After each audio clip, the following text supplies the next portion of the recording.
അങ്ങനെ നമ്മളിതാ യാത്ര ഇവിടെ നിന്ന് തുടങ്ങി. യെസ്, അങ്ങനെ നമ്മൾ നമ്മുടെ ഫൈനൽ ഡെസ്റ്റിനേഷൻ ഇവിടെ എത്തിയിട്ടുണ്ട്. അപ്പം നമുക്കൊരു പണി കിട്ടിയെന്ന് വെച്ചാൽ നമ്മളിവിടെ എത്തിയിട്ടുണ്ട്. ലെമർ ബീച്ചിന്റെ അടുത്ത് മട്ടം ബീച്ച്. ഇവിടെ ആളെ കൊല്ലി ബീച്ചാണെന്നാണ് പറയുന്നത് ഗൈസ്.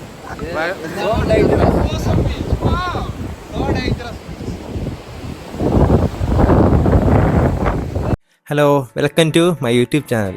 അപ്പോൾ നമ്മുടെ യൂട്യൂബ് ഫാമിലി ഇതുവരെ മെമ്പർ ആയില്ലെങ്കിൽ സബ്സ്ക്രൈബ് ചെയ്ത് മെമ്പർ ആവാൻ മറക്കല്ലേ. ഹലോ, അപ്പോൾ എല്ലാവർക്കും ഒരു പുതിയ എപ്പിസോഡിലേക്ക് സ്വാഗതം. അപ്പോൾ ഇന്നത്തെ നമ്മളെ യാത്ര എന്ന് വെച്ചാൽ ലെമർ ബീച്ചിലേക്കാണ്. ഈ ലെമർ ബീച്ച് നമ്മളെ കന്യാകുമാരി ഡിസ്ട്രിക്റ്റിലാണ് ഈ ഒരു ലെമർ ബീച്ച്. അപ്പം ഇന്നിപ്പോൾ രാവിലെ തന്നെ നമ്മൾ ഇറങ്ങിയിട്ടുണ്ട്. രാവിലെ ഇറങ്ങിയപ്പോൾ ചെറിയൊരു ചാറ്റന്മാരൊക്കെയാണ്. അപ്പം ഈ വരുന്ന ഹൈവേ എന്ന് വെച്ചാൽ നമ്മൾ ഈ കോവളം ടു നാറിക്ക് പോലെ ഹൈവേ വഴി അവിടെ നിന്ന് ഗണപതിപുരമാണ് ഈ ഒരു ബീച്ചിലേക്ക് പോള വരും. അപ്പം ബാക്കിയൊക്കെ വിശേഷങ്ങൾ നമുക്ക് ബാക്കി കണ്ടറിയാം.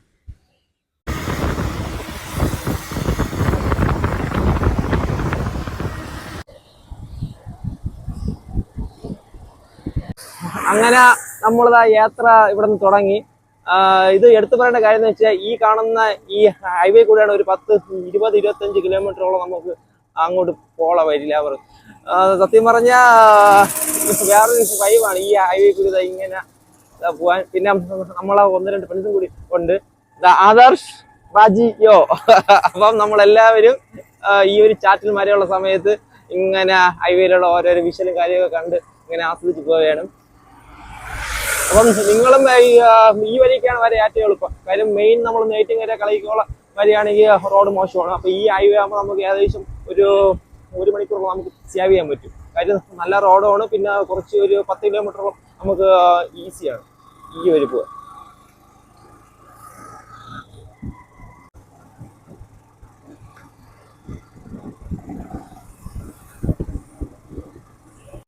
യെസ്, അങ്ങനെ നമ്മൾ ട്രാവൽ ചെയ്ത് നമ്മളെ ഫൈനൽ ഡെസ്റ്റിനേഷൻ ലെമർ ബീച്ചിൽ നമ്മൾ എത്തിയിട്ടുണ്ട്.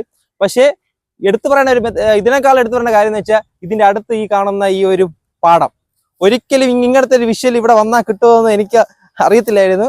ഈ പാടവും പിന്നെ ഈ കാണുന്ന 2 വശത്ത് കാണുന്ന വെള്ളം എന്ന് വെച്ചാൽ ഇവിടെ മറ്റേ കൊണ്ടുപോകുന്ന മറ്റേ കയർ ഫാക്ടറിയാണ്. ഈ കാണുന്ന ബാക്കിലൊക്കെ നമുക്ക് കണ്ടാൽ മനസ്സിലാവും. ഈ കൊണ്ടുപോകുന്ന തൊണ്ടിനെ ഇവര് ഇതിനെ വെള്ളത്തിലിട്ട് കുതിർത്ത് അതിന് നമ്മൾ കയറായിട്ട് എടുക്കുന്ന ഒരു കമ്പനി ഇവിടെ ഉണ്ട്. അപ്പം ബാക്കി നമുക്ക് ബീച്ചിന്റെ വിശേഷം നമുക്ക് അങ്ങോട്ട് പോയി കാണാം. യെസ്, അങ്ങനെ നമ്മൾ നമ്മുടെ ഫൈനൽ ഡെസ്റ്റിനേഷൻ ഇവിടെ എത്തിയിട്ടുണ്ട്. നമ്മൾ വേറെ പല ബീച്ച് കണ്ടിട്ടുണ്ടെങ്കിലും ഇവിടുത്തെ ഒരു ബീച്ചിന്റെ വ്യൂ എന്ന് വെച്ചാൽ ഇത്രയും ഹൈറ്റ് ചെയ്ത് നമുക്ക് ഈ ഒരു ബീച്ചിന് സംഭവം കാണാം. പക്ഷെ നമ്മൾ ഈ വന്നിട്ടുള്ള ഈ ഒരു ക്ലൈമറ്റ് എന്ന് വെച്ചാൽ ഒരു ചാറ്റൻ മര അങ്ങനെ കടലും നല്ല രൂക്ഷമാണ്. കാര്യം നമുക്ക് ഈ ബീച്ചിലേക്ക് ഇറങ്ങാൻ എത്രത്തോളം പറ്റുമെന്ന് അറിഞ്ഞൂടാ. കാര്യം ഇവിടുത്തെ ആൾക്കാർ വന്നപ്പോഴേ പറഞ്ഞു ഇവിടെ കുറച്ച് ഇവിടുത്തെ ബീച്ചിൽ നോക്കിയറാണ് എന്ന് വെച്ചാൽ നമ്മൾ സാധാ ബീച്ച് പോലെയല്ല ഇവിടത്തെ എന്ന് വെച്ചാൽ ഇങ്ങനെ നോക്കുമ്പോൾ തോന്നുന്നു നമുക്ക് കര ഇത്ര ഉണ്ടെന്ന്. പക്ഷെ നല്ല ആഴം കൂടിയ ഇതാണ് ഇവിടുത്തെ കടല്. അപ്പൊ ഇവിടുത്തെ ആൾക്കാരൊക്കെ പറഞ്ഞ് നിങ്ങൾ വീഡിയോ എടുക്കണൊക്കെ ശരി തന്നെയാണ്, പക്ഷെ അങ്ങോട്ട് ഇറങ്ങില്ല എന്ന് നമുക്ക് ഇത് തന്നിട്ടുണ്ട്. എന്നാൽ പോലും ഇവിടുത്തെ ബാക്കിയുള്ള വിഷ്വലും കാര്യങ്ങളും ഹാർബറാണ്. അപ്പൊ എന്തുകൊണ്ടാണ് ഇവിടെ ഇത്രയും ശക്തിയുള്ള തിരമാല വരേണ്ട കാര്യം എന്ന് വെച്ചാൽ ഈ ഹാർബറിന്റെ സൈഡായതുകൊണ്ട് ബാക്കിയുള്ള ഫോർട്സ് എല്ലാം ഈ സൈഡാണ് അടിക്കണം എന്നാണ് ഇവിടുത്തെ ആൾക്കാർ പറയുന്നത്. അപ്പൊ അത്രത്തോളം ഇവിടുത്തെ ബീച്ച് നമ്മള് കോവളം ബീച്ച് പോലെ നമുക്ക് കുളിക്കാൻ പറ്റിയ സേഫ് അല്ല, പക്ഷേ ഭയങ്കര പോലെ നമുക്ക് വിഷ്വൽ നമുക്ക് കാണാം. ഈ ഫോട്ടോയിൽ കാണുമ്പോൾ എന്ത് സുന്ദരമായ ബീച്ച് എന്നറിയാമോ ഈ ഒരു ലെമർ ബീച്ച്. ശരിക്കും ഇതിനെ നമ്മൾ മിനി തായ്ലൻഡ് ആണെന്ന് അറിയപ്പെടുന്നത്. അതേ കണ്ടില്ലേ, ഈ ഫോട്ടോയിൽ കാണുമ്പോൾ ഇത്രയും മനോഹര ബീച്ചാണ്. പക്ഷേ നമ്മൾ വന്ന ഒരു സമയത്തെന്ന് വെച്ചാൽ വേലിക്കയറ്റം, പൊടിക്കയറ്റം, അങ്ങനെ മൊത്തത്തിൽ കടൽ ഭയങ്കര രൂക്ഷമായ സമയത്താണ്. അപ്പോൾ നമുക്ക് അങ്ങോട്ട് ഇറങ്ങാനുള്ള പെർമിഷൻ ഇല്ല. ഗൈഡും കാര്യമൊക്കെ മാക്സിമം നോക്കി, പക്ഷേ അവർ നമ്മളെ ഇറക്കി വിട്ടില്ല. അപ്പം നമ്മൾ സേഫും കാര്യം നോക്കണമല്ലോ. അപ്പോൾ വളരെ വിഷമത്തോടെ അവിടെ നിന്ന് ഇറങ്ങി. എന്നിട്ട് നമ്മൾക്ക് ഒരു ചേട്ടൻ ഒരു കാര്യം പറഞ്ഞത്, തമ്പി നിങ്ങൾ വിശയ്ക്കുന്ന വേണ്ട, ഇതിൻ്റെ അടുത്ത് നമുക്ക് മുട്ടം എന്ന് പറയുന്ന ബീച്ചുണ്ട്, ഇതിനേക്കാളും നല്ല വൈവായിരിക്കും, നിങ്ങളൊന്ന് അവിടെ നിന്ന് പോയി നോക്കും. അപ്പോൾ നമ്മൾ ഈ പോകുന്ന വരി എന്ന് വെച്ചാൽ ഈ മുട്ടം ബീച്ചിലേക്കാണ്. കണ്ടില്ലേ, ആ വരുന്ന വഴിക്ക് തന്നെ അതിൻ്റെ ഒരു ആംബിയൻസ് വല്ലാത്തൊരു ഫീലാണ് അതിൻ്റെ ഇത്. പിന്നെ ഇതിൻ്റെ അടുത്ത് പറഞ്ഞതെന്ന് വെച്ചാൽ നമുക്ക് ബാക്കിൽ കോട്ട പോലെ നല്ലൊരു ഹൈറ്റിൽ നിന്ന് നമുക്ക് ഈ ഒരു ബീച്ചിൻ്റെ വ്യൂ കാണാൻ പറ്റും. എന്ന് വെച്ചാൽ നമ്മൾ പല കടൽ കണ്ടിട്ടെങ്കിലും നമുക്ക് ഹൈറ്റിൽ നിന്ന് കാണുമ്പോൾ അതിൻ്റെ ഫീലിംഗ് നമുക്ക് പറയാതെ തന്നെ വേറെ ആയിരിക്കും. പിന്നെ അത് ഇതല്ലാതെ വേറെ ചേട്ടൻ ഒരു കാര്യം കൂടി നമ്മളൊന്ന് ഓർമ്മപ്പെടുത്തി, തമ്പി നിങ്ങൾക്ക് தெரியாத ഗപ്പി ഫിലിം മലയാള സിനിമ ഇവിടെ ഷൂട്ട് பண்ணிருக்கு അതായത് നമ്മളെ സിനിമ ഗപ്പി ഇവിടെ വെച്ചാണ് മിക്ക സീനുകളും ഷൂട്ട് ചെയ്തിട്ടുള്ളത്. അത് നമുക്ക് അറിയത്തില്ലായിരുന്നു. ആ ചേട്ടൻ പറഞ്ഞപ്പോഴാണ് ഓഹോ ഇപ്പോൾ ഇത്രയും നല്ലൊരു ബീച്ചായിരിക്കുമല്ലോ എന്ന് തോന്നി. അപ്പോൾ ഈ പോകുന്ന വഴി കണ്ടാൽ തന്നെ അറിയാം, പഴയ ആ ഒരു ബ്രിട്ടീഷ് കാലത്തുള്ള ആ ഒരു കെട്ടിടങ്ങളൊക്കെ നമുക്ക് വഴിയിൽ തന്നെ കാണാം. അപ്പോൾ എന്തുകൊണ്ടും ഈ ഒരു ബീച്ചിൻ്റെ വൈബ് പൊളിയായിരിക്കും. അപ്പോൾ ഇനിയുള്ള കാഴ്ചകളും വിശേഷങ്ങളും നമുക്ക് കാണാം. കാര്യം ആ ഒരു കോട്ടയുടെ വഴി നിന്ന് നമുക്ക് ഇത്രയും ഉയരത്തുനിന്ന് ആ ഒരു കടൽ കാണുമ്പോൾ എങ്ങനെ ആയിരിക്കും എന്ന് നമുക്ക് കണ്ടറിയാം.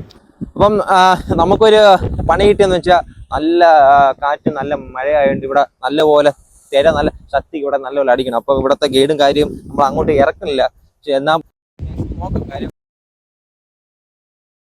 നമ്മളെ സേഫ്റ്റിയും കൂടെ നോക്കിയിട്ടേ കാണിക്കാൻ പറ്റും. അപ്പോൾ എന്നാലും ബീച്ചിൻ്റെ ഒരു ഇവിടെ നല്ല ശക്തിയായിട്ടുള്ള നല്ല വലിയ തിരമലയാണ് ഇത് അടിക്കുന്നത്. അല്ലെങ്കിൽ നമുക്ക് ആ താഴോട്ടൊക്കെ ഇറങ്ങായിരുന്നു. ആ താഴെയാണ് ആ ഗപ്പി ഫിഷ് സിനിമയുടെ മിക്ക സീനൊക്കെ ഷൂട്ട് ചെയ്ത്. ആ താഴെ കാണുന്ന ആ പാറക്കെട്ടിൻ്റെ ആ സൈഡിലേക്ക്. അപ്പം കാലാവസ്ഥ മോശമായതുകൊണ്ട് നമുക്ക് ഇതിൻ്റെ നമ്മൾ സേഫ്റ്റി കണക്കാക്കി നമുക്ക് ഇറങ്ങാൻ പറ്റത്തില്ല. എന്നാലും നേരത്തെ പറഞ്ഞ പോലെ ബേക്കൽ കോട്ടയുടെ ആ ഒരു ഐറ്റി എന്നുള്ള ആ ഒരു കടൽ വ്യൂ ഇനി നമുക്ക് കാണാം. ഈ കാണുന്ന വരിയിലൂടെയാണ് നമ്മൾ ആ ഒരു വലിയൊരു കോട്ടയുടെ ഉയരെ കയറി നമുക്കിനി ആസ്വദിക്കാം.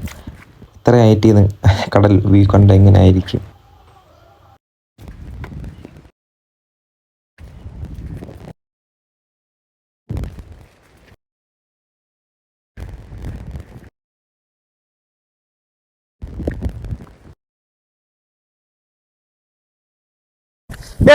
ഈ ഒരു കോട്ടയുടെ ഓരോ നമുക്ക് ഈ ഒരു കടലിന്റെ മൊത്തം നമുക്കൊക്കെ എത്ര കണ്ടാലും മതിവരാത്ത കാഴ്ചയാണ് കടൽ കാഴ്ചകൾ അല്ലേ.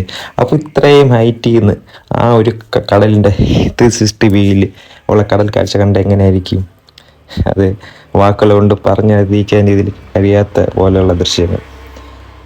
എൻ്റെ മുഖത്ത് കാണുന്ന സന്തോഷം എന്ന് വെച്ചാൽ നമ്മൾ പല കടൽ കാഴ്ച കണ്ടിട്ടെങ്കിലും ഇത്രയും ഒരു കുന്നിൻ്റെ ഉയരത്തിൽ നിന്ന് ആ ഒരു കടലിൻ്റെ വ്യൂ കാണുമ്പോൾ കിട്ടുന്ന ഒരു മനസ്സിൻ്റെ ഒരു സന്തോഷം ഉണ്ടല്ലോ, അത് നമുക്ക് പറഞ്ഞ് അറിയിക്കാൻ പറ്റാത്ത ഇതാണ്. നല്ലൊരു ക്ലൈമറ്റ് ആയിരുന്നു. പിന്നെ അവിടുത്തെ ആംബിയൻസും ഒന്നും പറയില്ല. എല്ലാവരും പോയി കണ്ട് തന്നെ ആസ്വദിക്കണം.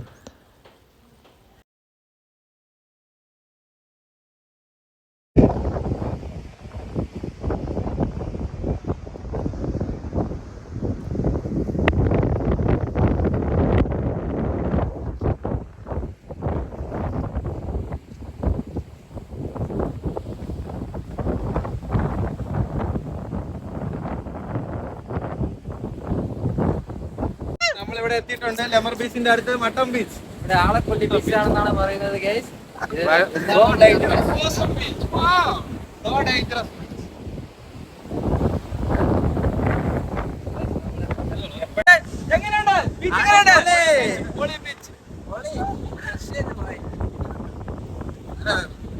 കാണിച്ചു കൊടുക്കും. വാ വാ വാ